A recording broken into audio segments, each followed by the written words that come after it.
This is the Ford Kuga. Now, in case you're wondering, it's not actually named after the old Ford Kuga from the noughties. It's not named after the cat either, nor...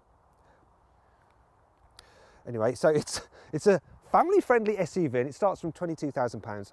Click it there, you can go to carwow.co.uk and you can configure your ideal car and you get 5 great offers back from top dealers within 24 hours. So you can buy at a price you're confident in.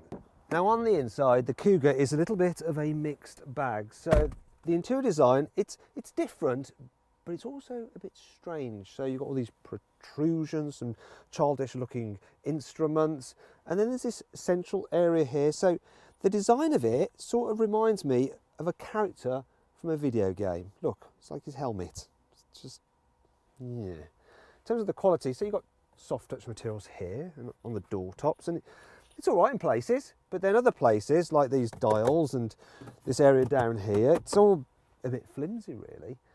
And then there's the infotainment system. So this car has the new Sync 3 and it's a lot better than the previous systems you used to get in Ford, so you can navigate it reasonably easy. It's all right. The graphics are clear enough. There's nothing special about it, but what is annoying is this. The design of the way it's recessed means that it's hard to hit these buttons down here, especially when you're driving. I mean, what is all that about? If you want to see my full in-depth review of the infotainment system, then just click up there. The entry-level car doesn't actually have this larger screen. It has a smaller screen, which just looks awful. Then you get a multitude of buttons here. It's not great. In fact, I would avoid the entry-level Z-Tech car because it just hasn't got enough kit. You want to step up to the titanium because it's got all you need without the price getting too crazy. So you have this larger screen. You also have part leather seats. You've got parking sensors. You've got automatic climate control. There's no point going too far up the range because it all just starts to get a bit too expensive. In terms of in-car storage, well, actually, it's very good. So, look, huge door bins. You've got some cup holders down here. I've got the key in there. The keyless go for this one. We've got some extra storage into here and some USB ports and an all right size glove box there as well. Now, moving into the back of the car, the Kuga, it's a bit of an odd one, really, because it's okay, but it's not quite as big as you think it would be based on the outside dimensions. For instance, knee room, it's more than good enough, but it's not quite as big as you might think from an SUV such as this. And then there's the headroom. So if I sit up straight, I've got about that much space, but people over 6 foot will struggle for headroom, especially if they've got the panoramic sunroof fitted, because it does eat into headroom. Then there's the floor, so it's nice and flat, so that means there's plenty of space for everyone's feet if you have 3 in the back, and it is all right in the middle seat, and the body's kind of wide enough, so it's better than something like a Nissan Qashqai with 3 in the back, but nowhere near as good as something like a Skoda Kodiaq.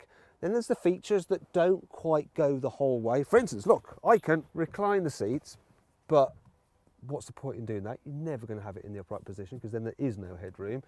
So you're always just going to travel like that. And because they do that, you think they're going to slide, but they don't.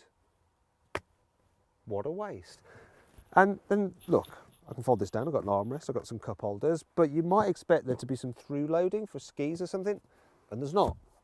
You would get that on the Kodiaq. Oh, well, let's move on to the boot. Now, this theme of things not being quite as big as you expect continues here. You see, come on, open up. It's got the electric tailgate. The boot, you see, I mean, the capacity is big enough. It is big enough for most people. It's a little bit smaller than a Renault Kadjar's though, and nowhere near as big as something like a Volkswagen Tiguan's. And then there's the fact that, look, see this huge, like, protruding bumper. So you haven't really got a lip to lift stuff over, but you do have to then lift it over that. Otherwise, you're going to end up scratching that really badly with luggage. In terms of features in here, if you look under there, there's the space saver spare wheel, but not really any other room besides that. There's very few tethering points. There is a 12-volt socket there. But the annoying thing is this, I want to fold down the seats. There's no levers here. There's not even levers on the top. So now, if you bear with me, I'm going to have to go round and do it here. Come on. There we go. I'll do the other one as well while I'm here. If you own this car, you'll find a much easier way of doing it than this. And then a problem is revealed. So the space, once again, look, I mean, it's a reasonable size, but look at that huge ridge. And that is a pain if you want to slide heavy items to the front of the cargo area, because you're not going to be able to do that. Now, for more detail on this car's practicality, click it there to watch my detailed video. You'll be able to see just how much stuff you can cram into the boot, how easy it is to fit a child seat in the back, and what it's like with 3 adults. Now you know what this car is like on the inside, let's find out how it drives. Now the Kuga is a bit of a mixed bag when you're driving it in town. So the good bits are the fact that the steering is nice and light, the gear shift is good in the manual, and the automatic's really smooth if you have that. The brakes are, well, they're not jerky, they're just about right. Then there's the visibility. So you sit up high, which gives you a good view out, but you've got this really weird long dash, so you're kind of having to peer to see where the front of the car is. And then there's this blind spot here. I mean, look at it, it's absolutely huge. You could hide an elephant behind there. It's annoying. At least the view at the back window is pretty good. Now if you click up there, you can see for yourself by joining me for a point of view test drive video, and that brings me on to the comfort. So it's all right, it's just that the suspension is a little bit on the firm side for this type of car. So yeah, it can feel a bit choppy over rough surfaces, and you end up feeling your fatty bits wobbling about, which isn't particularly pleasant. The Kuga is actually pretty good on the motorway, so it's quiet enough at speed. Get the 2-litre diesel if you're doing lots of miles. It's really good. Don't get the 180 horsepower one in this car because it doesn't feel much faster than the 150 horsepower version, which is cheaper and slightly more economical as well. So this 180 version is supposed to do over 50 miles per gallon, but I'm only getting 38, which isn't really very good. If you're not doing many miles, go for the 1.5 litre turbo petrol, the mid-power version, it's all you need. And while you can get the Kuga with 4-wheel drive, I wouldn't bother because it does reduce the economy slightly. And really, do you need 4-wheel drive? You're driving up mountains? And if you're worried about snow, just get yourself some winter tyres and that'll do the job in the winter. Now Ford have a bit of a reputation for being fun handling cars, and the old Kuga was. And this one, when you first drive it and you turn the steering wheel on a twisty road, it turns in sharply, so you think, yes, it's going to be fun. It's almost like the steering writes checks that the rest of the body can't actually cash, because when you're in a corner, it just feels a bit laboursome and a bit ponderous, and it's not fun to drive. It's just okay. This particular car is the ST line version, and it has stiffened suspension for a supposedly more sporty drive, and it feels more sporty in the way that the ride's a lot firmer, so it's jiggly over bumps. But it doesn't actually seem to handle any better, so it's just not worth it at all.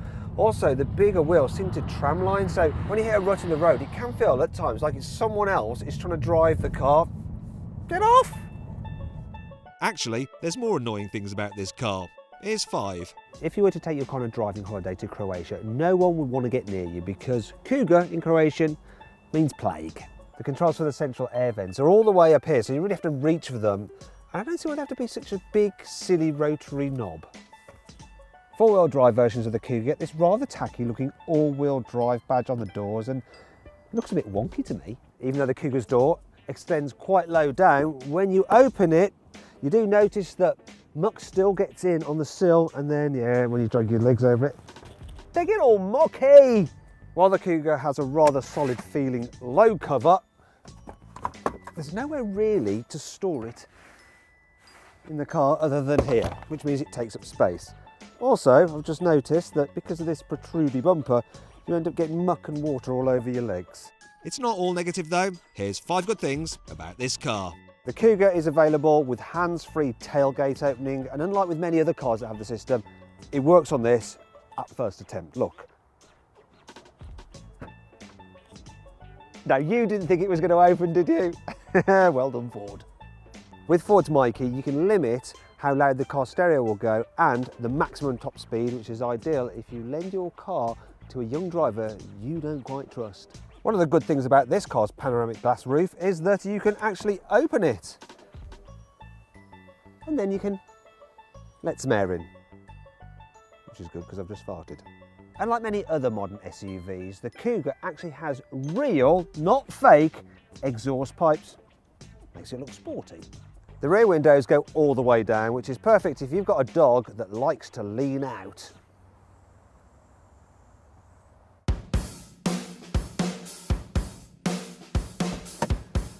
Now, if you click up there on the pop-out banner or on the link below the video, you can go to carwow.co.uk and compare offers on the Ford Kuga. So then, what's my verdict on this car? Should you avoid it? Should you consider it? Should you shortlist it? Or should you just go right ahead and buy it? Well, I reckon you should consider the Ford Kuga. It's a fairly decent family SUV. It's just that there's plenty of alternatives that do it slightly better.